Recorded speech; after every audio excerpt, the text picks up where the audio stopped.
From the following information, what beta? From the following information, calculate what we have to calculate? Calculate EOQ, economic order quantity. What we have to calculate? We have to calculate beta economic order quantity. Okay. Now, what are the data given? So see the data. Yes. So first one is what? Semi-annual consumption. What is given beta? Semi-annual. Semi-annual means what? 6 months. 6 months. Annual means full year. Semi-annual means 6 months. Okay. So semi-annual consumption is what? 6,000 units. So this is what beta? Semi-annual means 6 months ka hai. Now, beta apne ko kya chahiye? What we want? We want annual demand. So for calculating annual demand, 6,000 into 2 kar dena. 12,000. 12,000 will be the annual demand. Yes, very good, Santosh. So 12,000 will be what? Your annual demand. Right? How to calculate annual demand? Clear? 6,000 into 12. Yes. After that, purchase price. Purchase price of input is what? 25. So this is what? Cost of unit. Cost of 1 unit. That is 25. ये भी दिया है बेटा. Yes. Now ordering cost. What is given? Ordering cost per order is what? 45. That is what? O. Ordering cost हो गया. Then quarterly carrying cost. ध्यान देना बेटा इधर. What is given here? Quarterly carrying cost 3%. तो carrying cost आपको 3% दिया है. But this is what? This is quarterly. Quarterly मतलब 3 months. बराबर है? तो क्वार्टर मतलब हो गया ये 3 months का पीरियड है और सबको पता है पूरे ईयर में कितने क्वार्टर्स होते हैं बेटा? 4 quarters. तो ये जो 3% है वो 3 months का है. तो पूरे 12 months का कितना हो जाएगा? 12 months में 4 क्वार्टर्स होते हैं. 12. तो आपका कैरिंग कॉस्ट का परसेंटेज कितना आ जाएगा? 12%. याद रखना. पूरा एनुअल निकालना है. एनुअल फॉर्मूला बताया है मैंने. सब कैरिंग कॉस्ट में भी पूरा जो परसेंटेज रहेगा वो carrying cost percentage per annum रहेगा. Per annum. तो ये क्वार्टरली है बेटा. क्वार्टरली मतलब 3 months हो गया. पर एनम नहीं है तो इसको पर एनम में कन्वर्ट करो. पर एनम में कन्वर्ट करो. तो 3% ये क्वार्टरली का है. 3 months का है. बराबर है? एक क्वार्टर का है क्वार्टरली. तो बेटा साल में कितने क्वार्टर होते हैं? 4 quarters होते हैं. There are 4 quarters in a year. ठीक है. एक क्वार्टर 3 महीने का होता है. तो 3 months, 3 months, 3 months, 3 months हो गया ना. 3 4 12. तो साल में 4 क्वार्टर हुए. तो 3% फॉर 1 क्वार्टर. अगर एक क्वार्टर का 3% है तो 4 quarters के हिसाब से 12% हो गया. That's it. सिंपल कैलकुलेशन करने के लिए बस, और कुछ नहीं. ठीक है. तो याद रखना. तो these all are the datas given. Now we have to solve the sum accordingly. Right है. So everyone get ready to solve it. आपका क्वेश्चन सामने है. क्वेश्चन समझ गया, मालूम पड़ गया? किसी को कोई डाउट है इस क्वेश्चन में? क्लियर है? बराबर है. तो क्वार्टरली आया. याद रखो क्वार्टरली हुआ मतलब साल में 1 क्वार्टर कि 4 क्वार्टर. Common sense. साल में 4 क्वार्टर होगा. एक क्वार्टर 3 months का होता है. एक क्वार्टर 3 months का होता है. बराबर है. तो ऐसे कितने क्वार्टर्स हो जाएंगे पूरे ईयर में? 4 quarters. 3 months, 3 months, 3 months, 3 months हो गया ना. 12 months तो 4 quarters हो गए. ठीक है. तो ये हमने क्वेश्चन देख लिया. अब अपने को सॉल्व करना है. तो चलो let's solve it. So for solve A, that is annual demand. Semi annual unit is given. Semi annual mean 6 months का. 6 months का 6,000 हो गया. तो पूरे साल का क्या हो जाएगा? डबल. That is into 2. ठीक है. तो 12,000 यूनिट्स. सिंपल. 6 months का 6,000 है तो 12 months का कितना हो गया? इंटू 2 हो जाएगा. 12,000 unit. That is annual demand. Now ordering cost. Ordering cost per order is given in the question. Ordering cost per order which is 45. 45 rupees 45. Yes, very good. फिर आगे क्या है बेटा? सी. सी अपना है carrying cost. C is equal to what बेटा? Carrying cost. अब carrying cost निकालने के लिए करते क्या हो? फॉर्मूला क्या अपना यूज करते हो बेटा? Cost of 1 unit multiplied by carrying cost percentage पर. फॉर्मूला याद रखो. क्या? Cost of 1 unit multiplied by carrying cost percentage per annum, multiplied by carrying cost percentage per annum. So this is the formula. Okay. अब बेटा देखो cost of 1 unit, आप question देखो, question में cost of 1 unit is given, that is 25 rupees. 25. Yes, 25 rupees cost of 1 unit is given, multiplied by, now multiply by what beta? Carrying cost percentage per annum. Now what is the carrying cost percentage per annum? C, carrying cost 12%. per annum आपका क्या होगा? 12%. But वो कैसे आया? वो देखो ये 12% है, कैरिंग कॉस्ट परसेंटेज पर annum कैसे आया वो इधर दिखा देता हूं मैं. सी, कैरिंग कॉस्ट परसेंटेज पर annum के लिए क्या किया? 3%. 2% into 4. ये क्वार्टरली था बेटा, ये क्वार्टरली था. So multiplied by 4 quarters.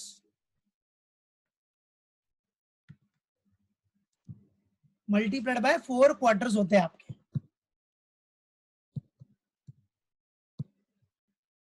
4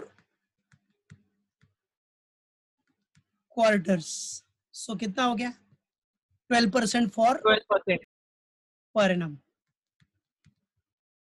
12% per annum आ गया. That's it.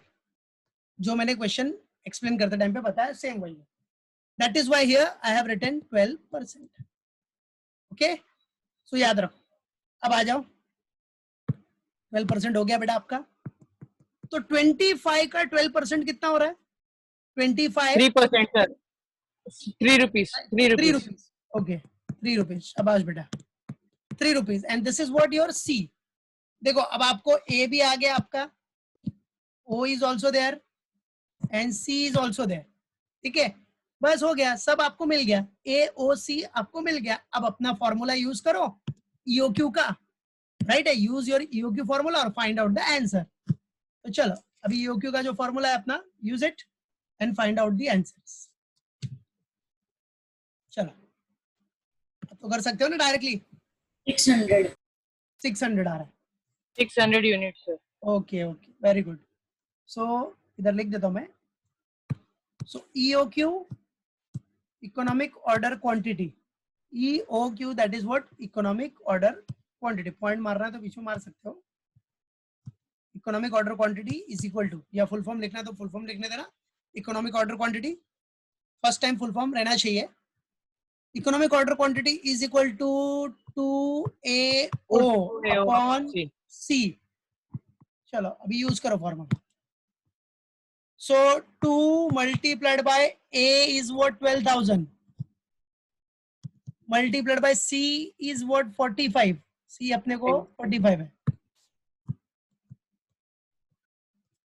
Right? Divided by what? 3 ना, 3.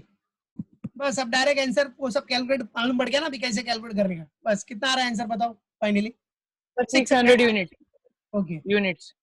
तो कैलसी लो, कैलसी में 2 इंटू 12,000 इंटू 45 करो, डिवाइड बाय 3 करो, फिर अंडर रूट का बटन होगा वो दबा दो, डायरेक्ट आंसर आ जाएगा 600. अच्छा कुछ पॉइंट में आंसर आ रहा था क्या? पॉइंट कि डायरेक्ट 600 ही आ रहा नहीं है, 600 ही आया. यस यस, 45 इंटू 12, हाँ right. 600 units. So this is the EOQ. ये आपका EOQ हो गया, राइट है. अब अगर मैं इधर बोलता आपको कि नंबर ऑफ ऑर्डर निकालो, तो नंबर ऑफ ऑर्डर कैसे निकालते हैं आप? उसका फॉर्मूला याद है कि भूल गए? नंबर हाँ of sir, A upon Q. बस शाबाश. A upon EOQ. तो A अपना क्या था? एनुअल डिमांड दैट इज 12,000 और EOQ आया अपने को 600. तो डिवाइड कर लो तो अपने को नंबर ऑफ ऑर्डर इतना ऑर्डर करना चाहिए. That's it. तो फिलहाल तो इधर पूछा नहीं है तो करने की जरूरत नहीं है. No need to do it. That's it. ठीक है, तो ये हो गया अपना सम इधर ओवर. अब उसके बाद आ जाओ पीडीएफ में, मैंने प्रैक्टिस भी दी आपको. सो मैं पीडीएफ शेयर करता हूं पहले. Yes, well done everyone. I can see many answers from many students. Well done. I am proud of you all. keep it up. Now see देखो अभी ये सम हो गया अपना, ठीक है। अब सुनो ये सम मैंने प्रैक्टिस में दिया है, इसको प्रैक्टिस में करना, सिंपल सम है, सब कुछ दिया है इधर। मंथली डिमांड है 4000, तो क्या करोगे एनुअल करने के लिए? इंटू 12 करेंगे सर। बस इंटू 12 करना है, ठीक है, एकदम सिंपल सम है, मालूम पड़ा कि नहीं? फिर भी जिसको डाउट रहेगा तो पूछ लेने का, ऐसा कुछ इशू नहीं है, बराबर है। और भी जो बच्चे हैं उनसे थोड़ा कनेक्टेड रहो, कोऑर्डिनेट करो, कह रहे वो सर ने समझ दिया था, वो किया क्या, तो पूछो। फिर वो नहीं समझेगा तो उससे पूछो जिसने सॉल्व किया रहेगा, ये कैसे आया, वो बताएगा, नहीं बताएगा तो मेरे से पूछो, कोई टेंशन नहीं है, नो वरी। पहले टीम स्पिरिट भी बनाओ अपने साथ में, टीम स्पिरिट, ठीक है। चलो तो group efforts is very important. हाँ फिर और जो ग्रुप नहीं बना रहे तो मेरे से पूछना, ऐसा कुछ इशू नहीं है, बराबर है। लेकिन वो ग्रुप बनाने का पढ़ाई के लिए, स्टडी रिलेटेड। हाँ तो ये नॉर्मल सम है, प्रैक्टिस के लिए दिया मैंने, ऑर्डरिंग कॉस्ट भी दिया है डायरेक्टली। होल्डिंग कॉस्ट मतलब होता है होल्डिंग, होल्ड करने का मतलब कैरिंग कॉस्ट, याद रखो। होल्डिंग कॉस्ट मतलब क्या? कैरिंग कॉस्ट, तो सब दिया इधर, ठीक है। अभी होल्डिंग कॉस्ट आगे भी आने वाला है अपने को, तो ये प्रैक्टिस में दिया है। आजा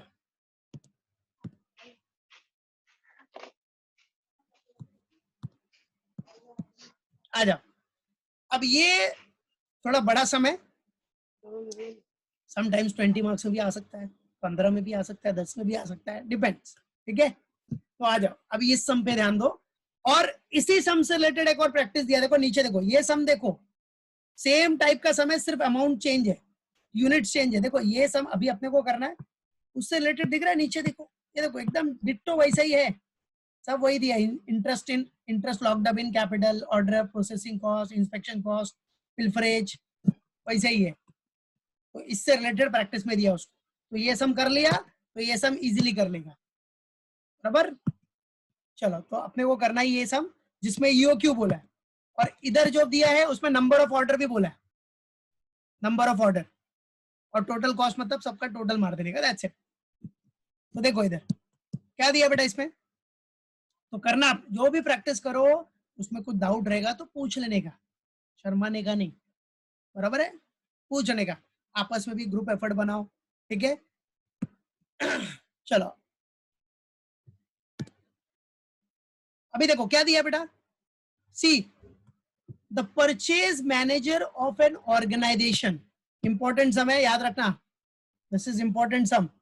और ये देखो ये किस में आया आपको, आईसीडब्ल्यूए में आ चुका है, आईसीडब्ल्यूए में, आईसीडब्ल्यूए के फाइनल में सम आया है ये, ठीक है। और क्या बात है, मेरे को तो आंसर भी मिल गया इसका, वेरी गुड पायल, करेक्ट है, इट्स करेक्ट, वेल डन, ठीक है। तो पायल फिर वो नेक्स्ट वाला प्रैक्टिस वाला सम कर लो बेटा, वेरी गुड। तो चलो देखो, the purchase manager of an organization has collected the following data for one of the A class items, ठीक है। सिंपल जो बताया वही सब यूज करके निकालना है, सिर्फ सम बड़ा दिख रहा है और कुछ नहीं है, बाकी जो फंडा जो थ्योरी बताया वैसे ही करना है, और कुछ नहीं है बच्चा। अब देखो क्या दिया आपको, interest of the locked up capital. बेटा इंटरेस्ट कॉस्ट मैंने बताया ना आपको, इंटरेस्ट कॉस्ट मतलब क्या हो गया आपका, कैरिंग कॉस्ट, थियरी में भी समझाया। आपका फंड ब्लॉक हो गया उधर, बराबर, आपका फंड ब्लॉक है तो आपका इंटरेस्ट कॉस्ट जाएगा। अरे भाई मटेरियल में आपका पैसा ब्लॉक है, जब तक मटेरियल प्रोसेस नहीं होगा, बिकेगा नहीं, तब तक आपको इंटरेस्ट का कॉस्ट जाएगा। तो इंटरेस्ट का कॉस्ट अपना क्या होता है बेटा, कैरिंग कॉस्ट, बताया ना ये सब थियरी में भी। तो इंटरेस्ट का कॉस्ट हमेशा याद रखना, carrying cost, this is what carrying cost. तो कैरिंग कॉस्ट कितना है, इंटरेस्ट का कॉस्ट, कैरिंग कॉस्ट 20% दिया आपको, okay. Interest of the locked up capital, उतना फंड आपका लॉक भी है, राइट है। आपने इंटरेस्ट कॉस्ट क्यों जा रहा है, क्योंकि आपने उतना लोन लिया रहेगा, बराबर है, आपने उतना लोन लिया रहेगा तो उसका इंटरेस्ट कॉस्ट जा रहा है। या फिर समझो आपने लोन नहीं भी लिया है तो आपका फंड तो ब्लॉक हो गया उधर, वो फंड ब्लॉक हो गया, जब तक बिकेगा नहीं तब तक तो भाई आपका पैसा उधर ब्लॉक है कि नहीं, जब तक बिकेगा नहीं तब तक आपने वो मटेरियल खरीद के अपना पैसा ब्लॉक तो कर दिया उधर। अगर वही मटेरियल नहीं खरीद के आप बैंक में भी रख दे, एफडी में भी रखते, तो कम से कम कुछ नहीं तो 5.5%, 5.5% तो इंटरेस्ट मिलता, है कि नहीं? तो ये सब अपना कॉस्ट है. This is what fund block मतलब अपॉर्चुनिटी कॉस्ट हो गया एक तरह से. ये जो बताया मैंने कि अगर आप उसमें पैसा ब्लॉक नहीं करते, एफडी में रखते, मतलब वो अपॉर्चुनिटी कॉस्ट हो गया. बराबर है कि नहीं? तो फिलहाल याद रखना, जो भी इंटरेस्ट का कॉस्ट है, इंटरेस्ट का जो भी कॉस्ट हुआ वो कैरिंग कॉस्ट है. Interest of the locked up capital. ठीक है, मालूम पड़ा? इंटरेस्ट का कॉस्ट क्या है अपना? Carrying cost. ओके, तो इंटरेस्ट कॉस्ट अपना कैरिंग कॉस्ट हो गया. फिर ऑर्डर प्रोसेसिंग कॉस्ट. क्या बेटा? ऑर्डर है, अभी ये तो ऑर्डर ही है ना यार. ऑर्डर प्रोसेसिंग मतलब ऑर्डरिंग कॉस्ट. ओ, ऑर्डरिंग कॉस्ट. बराबर है. Inspection cost per lot. बेटा इंस्पेक्शन का भी थियरी में बताया. देखो इंटरेस्ट वाला थियरी में प्रॉपरली मैंने बताया था सब. इंटरेस्ट कॉस्ट कभी भी आया उसको पूरा समझाया मैंने. इंटरेस्ट में दो टाइप का इंटरेस्ट होता है. एक तो लोन लिया मटेरियल खरीदने के लिए, उसका इंटरेस्ट जाएगा. और अगर लोन नहीं भी लिया है तो आपने अपना पैसा ब्लॉक कर दिया उधर. जब तक वो प्रोडक्शन होगा नहीं तब तक तो तुम्हारा मटेरियल का पैसा उधर ब्लॉक है. उतने टाइम तक आपका पैसा ब्लॉक हो गया उधर. अगर वही आप मटेरियल नहीं खरीदते, कहीं एफडी में भी रखते हैं आप, तो आपको इंटरेस्ट मिलता. बट वो इंटरेस्ट नहीं मिल रहा है तो आपका वो इंटरेस्ट का लॉस हो गया. तो दो फंडा बताया था मैंने, याद रखना. तो कुछ भी हो, इंटरेस्ट कॉस्ट आया तो कैरिंग कॉस्ट हो गया, याद रखना बस. ठीक है. ऑर्डर प्रोसेसिंग कॉस्ट अपना तो ऑर्डरिंग कॉस्ट है. इंस्पेक्शन कॉस्ट कौन सा कॉस्ट है? ऑर्डरिंग की कैरिंग? बोलो, थियरी में भी पढ़ा है. ऑर्डरिंग. ऑर्डरिंग, इंस्पेक्शन करने, ऑर्डर करोगे तो इंस्पेक्शन होता है ना बेटा. और inspection cost per lot, ordering cost. उसके बाद क्या दिया आपने को? Follow up. क्या बोल रहा है? Follow up cost for each order. Follow up cost क्या, कौन सा ऑर्डरिंग. कॉस्ट है? Follow, yes, ordering ordering. Cost. Very good, बोल दिया ना, follow up cost for each order. तो भाई फॉलो अप तो लेना पड़ेगा ना ऑर्डरिंग कॉस्ट के लिए, ऑर्डर करने के लिए. चलो ये भी हो गया. मतलब इधर अपने पास ऑर्डरिंग कॉस्ट देखो कितने आ गए. ये तीन तो इधर हो गए, 100, 50, 80. ठीक है, आगे चलो देखते हैं. Pilferage while holding inventory. Holding आ गया. होल्डिंग, होल्डिंग मतलब कैरिंग. ठीक है, कैरिंग होल्डिंग, कॉस्ट. कैरिंग. अब आप बोलोगे सर ये होल्डिंग है तो कॉस्ट कैसे गया? पिल्फरेज हो गया ना, चुरा लिया आइटम. बराबर है, आइटम उसने चुरा लिया तो गया ना, अपना लॉस हो गया ना. तो उसको क्या एज्यूम करना पड़ेगा? वो आपका कैरिंग कॉस्ट हो गया. इतना पैसा तो गया, उतने वैल्यू का गुड्स गया अपना. पिल्फरेज मतलब क्या कर रहा है? वो आइटम धीरे धीरे गायब हो रहा है. कहाँ गायब हो रहा है भाई? चोरी हो रहा है ना, तभी गायब हो रहा होगा. ठीक है, तो पिल्फरेज वाइल होल्डिंग इन्वेंट्री तो आपका नॉर्मल क्या है? बराबर है कैरिंग कॉस्ट. पिल्फरेज मतलब stealing items of little value और steal items of little things. ठीक है, तो पिल्फरेज हुआ तो याद रखना कैरिंग कॉस्ट हो गया. फिर other holding cost. Holding cost तो पता ही है, other holding carrying cost cost. Carrying cost ही है. फिर उसके बाद क्या दिया अपने को? अदर प्रोक्योरमेंट कॉस्ट है बेटा. क्या दिया अपने को? Other procurement. बोलो प्रोक्योरमेंट कॉस्ट कौन सा कॉस्ट रहेगा? फटाफट बोलो. प्रोक्योरमेंट, प्रोक्योरमेंट नाम से मालूम पड़ता है. Procurement ordering cost. Yes, ordering cost. अरे प्रोक्योर कर रहे हो आप क्या कर रहे हो बेटा? उसको प्रोक्योर मतलब अवेलेबल करवा रहे हो. मालूम पड़ा कि नहीं? तो क्या होगा वो? Ordering cost. सिंपल. तो अदर प्रोक्योरमेंट भी ऑर्डरिंग हो गया. एनुअल डिमांड, लो ये तो आपका ए हो गया. ये ए. बराबर है. कॉस्ट पर आइटम मतलब कॉस्ट ऑफ वन यूनिट हो गया. सी. कॉस्ट पर आइटम मतलब purchase. Cost of one unit. Unit इधर क्या है? अपना आइटम. ठीक है, तो what should be the EOQ? अब क्या ईओक्यू होगा? अब जरा यहाँ ध्यान देना. इसमें ऑर्डरिंग कॉस्ट कितने हो गए आपके? 1, 2, 3 और ये एक 4. ये सारे के सारे प्यारे लोग आपके ऑर्डरिंग कॉस्ट हो गए भाई. ठीक है, ऑर्डरिंग कॉस्ट है ये. ठीक है, ये ऑर्डरिंग कॉस्ट हो गया. उसके बाद कैरिंग कॉस्ट देखते हैं जरा. कैरिंग कॉस्ट में ये एक हो गया 20%, और किधर है? पिल्फरेज हो गया 5%, और ये 15%. तो ये कैरिंग कॉस्ट हो गया. मतलब कैरिंग कॉस्ट में 20 + 5 25, 25 + 15 40% हो गया. बराबर है. आपका कैरिंग कॉस्ट कितना परसेंट हो गया? 40%. तो ये सब डेटा है अपने पास. स्क्रीनशॉट जिसको मारना है तो मार लो, अदरवाइज मैंने भेजा भी है. तो चलो लेट्स सॉल्व इट. चलो तो आ जाओ, सॉल्व करते हैं अभी.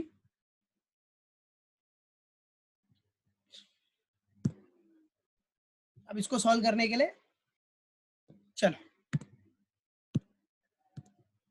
स्टेप बाय स्टेप सॉल्व करना है बच्चा लोग। आ जाए तो आईसीडब्ल्यू फाइनल में भी आ चुका है, याद रखना आईसीडब्ल्यू फाइनल का समय ये और एग्जाम्स के लिए भी इंपॉर्टेंट है अपने। तो सॉल्यूशन, अब सॉल्यूशन के लिए सबसे पहले आपको क्या करना है, A sorry A is what annual demand, ठीक है, ए इज व्हाट बेटा एनुअल डिमांड, और एनुअल डिमांड तो बेटा आपको डायरेक्टली दिया है कितना 1000 यूनिट्स, वही है ना, यस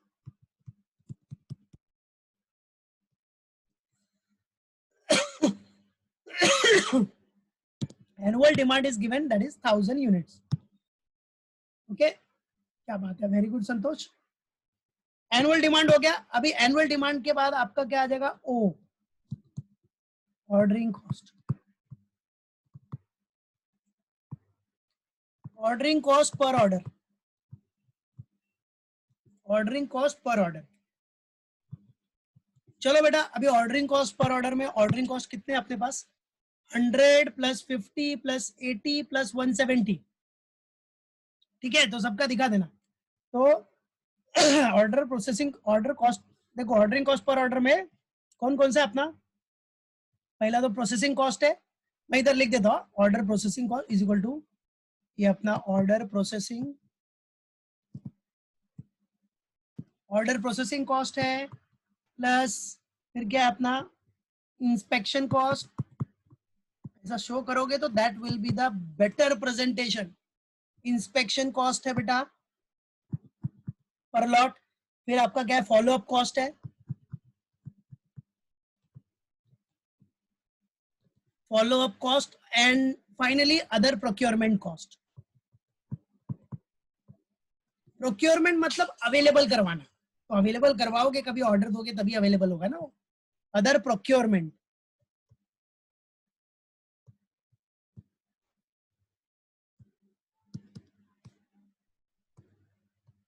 प्रोक्योरमेंट कॉस्ट, ठीक है, चलो आ जाओ। अब ऑर्डर प्रोसेसिंग कॉस्ट था आपका 100 रुपीज प्लस इंस्पेक्शन कॉस्ट था बेटा 50 rupees plus follow up cost है आपका 80 rupees plus other procurement cost है आपका 170।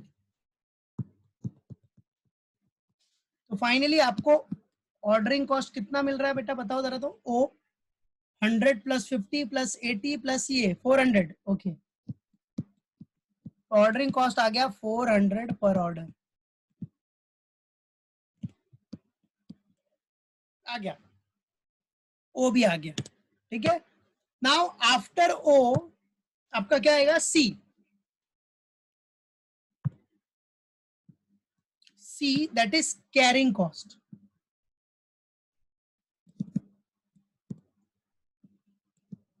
Carrying cost. अब बेटा कैरिंग कॉस्ट अगर आपको निकालना, if you want to calculate what बेटा कैरिंग कॉस्ट, तो कैरिंग कॉस्ट के लिए तो पता ही है बेटा अभी क्या क्या है कैरिंग कॉस्ट, इसमें इंटरेस्ट है, पिल्फरेज वाला कॉस्ट है और अदर होल्डिंग कॉस्ट, तो वही भी लिख देता हूँ, ठीक है। कैरिंग कॉस्ट में आपको क्या दिया, सब कुछ दिया। कैरिंग कॉस्ट का फॉर्मूला तो पता है सबको, cost of 1 unit normal formula into carrying cost percentage into carrying cost percentage per annum, okay. तो कॉस्ट ऑफ 1 यूनिट तो डायरेक्टली दिया अपने को, cost of any unit, cost of 1 unit is how much, 10 rupees ना, 10 हाँ sir 10 10 multiplied by carrying cost percentage per annum, पूरा percentage आ रहा है कितना 20 plus 5 plus 15 that is 40%।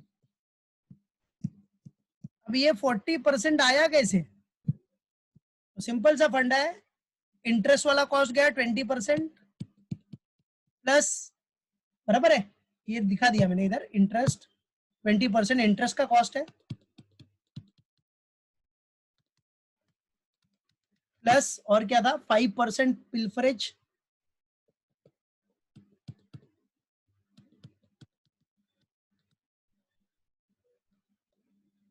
5% pilferage और plus 15% other procurement cost, 15% procurement, ऐसे लिख देता हूं मैं, procurement cost. So 15% is what? Procurement cost. And if you add these all, right, at 20 plus 5 plus 15, so you will get your 40%. That's it. Okay? चलो. Now, ₹10. Now 10 का 40% आ गया कितना बेटा आपने को? Yes. बराबर है 4 रुपीज. तो 4 रुपीज अपना क्या आ गया? कैरिंग कॉस्ट हो गया पर यूनिट का. ठीक है? तो carrying cost is equal to, simple formula है, cost of 1 unit multiplied by carrying cost percentage per annum. तो कैरिंग कॉस्ट आ गया आपका 4 रुपीज. ओके, सो सब कैलकुलेट हो गया. अब ईओक्यू निकालना. Everything we got it. ठीक है, देखो आपको ए भी मिल गया, ओ भी मिल गया, सी भी मिल गया. तो चलो, जब तीनों मिल गया तो then E O Q. Now calculate what? EOQ. EOQ is equal to under root 2AO upon C. So under root 2, A is what? Annual 1000. demand. 1000. Yes. Multiplied by O is what? O 400. Then divided by C. 4. C is what? 4.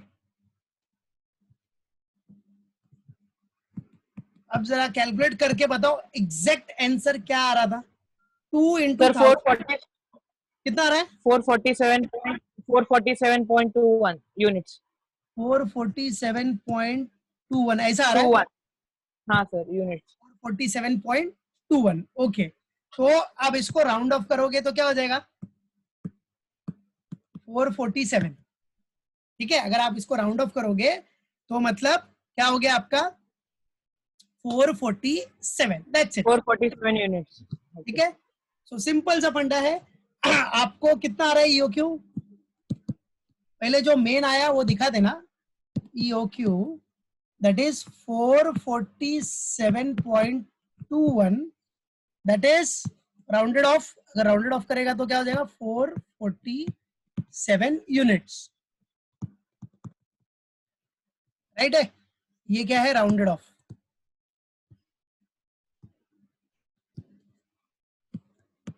बराबर है, rounded off. तो 447 units. ठीक है, how much? 447 units. Units का है तो directly normally rounded off ही लेते हैं उसको नॉर्मली फिगर में. तो अब नॉर्मल से बात है, यूनिट्स 447.21 में तो खरीदेगा नहीं उतना यूनिट्स, पॉइंट यूनिट्स तो खरीदेगा नहीं, इसे राउंड ऑफ रहता है बस. तो 447 units will be the answer. बराबर है, मालूम पड़ गया? यस प्रिया, करेक्ट है बेटा, वेरी गुड. तो जो मैंने प्रैक्टिस दिया था उसका भी आंसर मिल गया मुझे. क्या बात है, वेरी गुड.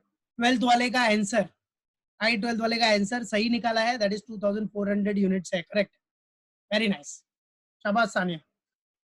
चलो, तो ये हो गया. ईओक्यू अपना आ गया इधर भी. ठीक है, बराबर है. अच्छा, अब नंबर ऑफ ऑर्डर निकालना है तो क्या करना है? Annual demand divide by EOQ. तो चलो, इसमें बोला तो नहीं है सब में, लेकिन हम लोग प्रैक्टिस में कर लेते हैं. आ जाओ. अभी देखो जो नेक्स्ट सम है ना, नेक्स्ट सम जो प्रैक्टिस में दिया मैंने, उसमें नंबर ऑफ ऑर्डर भी है, वो निकालना है. तो इधर निकाल लेते हैं. ये एडिशनल हो गया, समझ लो, ये एक्स्ट्रा कर रहे हैं हम. एग्जाम में बेटा जब भी बोलेगा ना तो ही करना. बराबर है, अभी एग्जाम में नंबर ऑफ ऑर्डर नहीं बोला है तो मत निकालना. ठीक है, अब इधर क्या है, हम लोग एज अ प्रैक्टिस निकाल रहे हैं. तो चलो, तो for number of orders extra है, नंबर ऑफ ऑर्डर्स निकालना. नंबर ऑफ ऑर्डर्स, इसमें भी पॉइंट में आंसर आएगा, नॉर्मल सी बात है. तो नंबर ऑफ ऑर्डर्स कितना हो जाएगा? Annual demand upon economic order quantity. Yes, annual demand divide by EOQ. annual demand divided by what beta EOQ. Now see here, what is your annual demand? Annual demand कितना था आपका? 1000 units. 1000 units. 1000 units. ठीक है, 1000 units annual demand था, और economic order quantity आपने लिया है राउंड ऑफ फिगर 447. 447. ठीक है, या तो 447 से करो या 447.21 से करो, कुछ भी करो, वैसे भी पॉइंट में आंसर आएगा. तो एक्चुअल जरा मेरे को आंसर बताना कितना आ रहा था पॉइंट में एक्चुअल आंसर? 2.23 days. 2.23 ऐसा आ रहा है. हाँ सर. Okay, 2.23 days. ठीक है, 2.23 आ रहा है ना, तो मतलब हाँ. 2.23 है, तो अप्रोक्सीमेटली आप 2 ऑर्डर्स आपको करना है, ये याद रखो. सो 2.23 बोल रहा है, ठीक है, तो अप्रोक्सीमेटली 2 ऑर्डर्स. ठीक है, अप्रोक्सीमेटली कितना रखो, 2 बार ऑर्डर करना है आपको, दैट्स इट, अप्रोक्सीमेटली, ताकि आपका कॉस्ट मिनिमम हो. ठीक है, मालूम पड़ा? हाँ, अभी देखो 2.3 है ना, तो राउंड ऑफ करोगे तो नॉर्मल सी बात है, 2.2 है, 2 है, 5 के ऊपर थोड़ी है, 5 के ऊपर होता तो 3 हो जाता. ठीक है, तो इधर 2.2 है, तो 2.23 मतलब 2 ऑर्डर्स, राइट है. मतलब आपको क्या करना है, 2 ऑर्डर्स या 2.23, मैक्सिमम गया तो 3 ऑर्डर, क्योंकि पॉइंट में आंसर है, तो 2 और 3 के बीच में ऑर्डर रखना है, मतलब 2 या 3 ऑर्डर्स. ठीक है, पॉइंट में तो ऑर्डर दोगे नहीं आप, तो कॉमन सी बात है, या तो 2 ऑर्डर या तो 3 ऑर्डर. 3 ऑर्डर कभी होता, 3 ऑर्डर कभी होता जब आपका क्या होता बेटा, ये 0.5 के ऊपर होता, तो 3 ऑर्डर आप कर सकते थे. तो फिलहाल पॉइंट में आंसर है, तो याद रखो 2.23 और 2 ऑर्डर्स. ठीक है, इधर 2 पॉइंट अगर ये रहता 2.56 ऐसा कुछ रहता, या 2.6, तो आप 3 ले सकते थे. ठीक है, कोई इशू नहीं. तो फिलहाल अपने को ऑर्डर दिखाना है, इसलिए देखो एग्जैक्ट आंसर भी लिख दिया 2.23. ये आया ना, 1000 डिवाइड बाय 447 करो, देखो आ रहा होगा आपको, करके देख लो, चेक कर लो, सी टू इट. ठीक है सर. सबको आ गया ना? सर. हाँ बेटा बोल. सर, जी लिमिटेड का आंसर 2400 यूनिट है. हाँ 2400 unit G limited, very good. Okay okay. ठीक है, ठीक है, राइट, हो गया. चलो, इसका एग्जैक्ट संतोष सुनना, यस सर. इसका हाँ, सर. 2.23 के बाद कुछ आया था क्या? 2.23 के बाद हाँ सर. कितना है? 7 आया था सर. अच्छा 7 आया है. 7.1. हाँ. 7. ओके, ये 7 है, तो ये क्या हो जाएगा फिर 4 हो जाएगा, पता है ना. ये अगर 7 है इधर, तो 2.24. हाँ. ठीक है, 2.24 मतलब वही चीज है, एक ही मतलब है. वो 4 भी करेगा तो वैसे भी ऑर्डर तेरा राउंड ऑफ होके 2 ही होने वाला है. हाँ. ठीक है, तो अगर 2 डिजिट ले रहे हो ना, तो आगे का थर्ड वाला डिजिट देख लेने का कितना है. तो थर्ड डिजिट अपना क्या है, 7 है ना, तो 7 मतलब ये 3 का 4 हो गया, तो इसको हमने कर दिया 2.24. तो फिर भी वही रहेगा, राउंड ऑफ करेगा तो 2 ऑर्डर्स कर